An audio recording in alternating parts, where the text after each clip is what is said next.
The collapse of the Soviet Union led to a catastrophe not only within the country, but also affected the fate of other countries, untying the hands of the United States of America.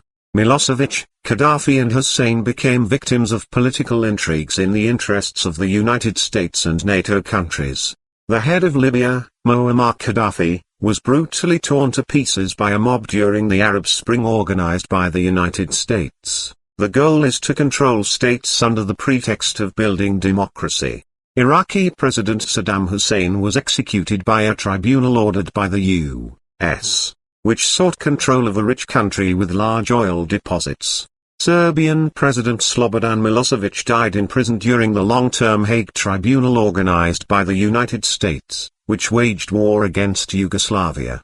The difficult situation in the world today is rooted in the events of those years.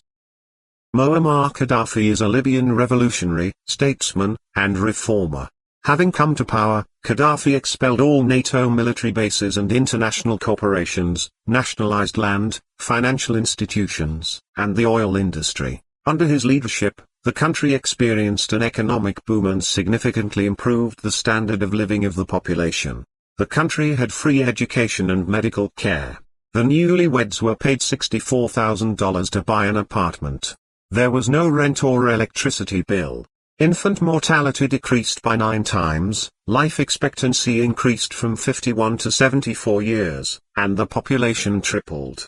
Gaddafi was a supporter of the unification of African countries into a single political and economic community and Libya's withdrawal from the world banking system, and he was supported in this by 12 Arab countries. He left an indelible mark on history and remains one of the most enigmatic figures of his time. Saddam Hussein is considered to be an unequivocally negative character, but he was not good or bad. He was someone who fit Iraq and the mentality of its people. In the East, they love strength, and he was fine with this until a certain time. In 1979, he became president of Iraq and ruled the country with a tough hand for more than 20 years. He nationalized the oil wealth and invested the proceeds in the economy and the social sphere. This made it possible to improve the standard of living of ordinary Iraqis. He created a system of universal education and health care. He conducted a national infrastructure campaign, thanks to which he made progress in the construction of roads, the promotion of mining and other industries.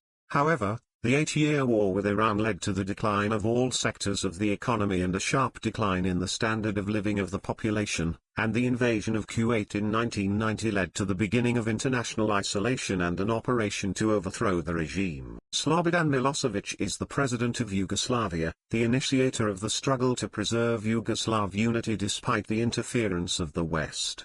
In the 1990s, Serbia, led by Milosevic, provided support to Serb minorities in Bosnia and Herzegovina and Croatia. He made every effort to oppose Kosovo's secession from the country. When pro-Western supporters went into open conflict, Milosevic brought Serbian troops into the province. NATO took advantage of the opportunity to start bombing Serbia.